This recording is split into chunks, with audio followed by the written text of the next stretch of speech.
கைகளிலே வண்ணம் சிந்தும் ரோஜாப்பூ சிரித்து பேசி விளையாடும் நெஞ்சம் எங்கும் மத்தாப்பூ இன்னும் மந்திவானில் பச்சை கிளி கூட்டம் என்ன சொல்லி பறக்கிறது நம்மை கண்டு நானே இன்னும் கொஞ்ச தூரம் தள்ளி தள்ளி போகிறது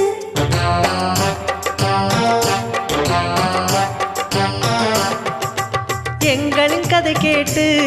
தலையாட்டுது தாமரை பூ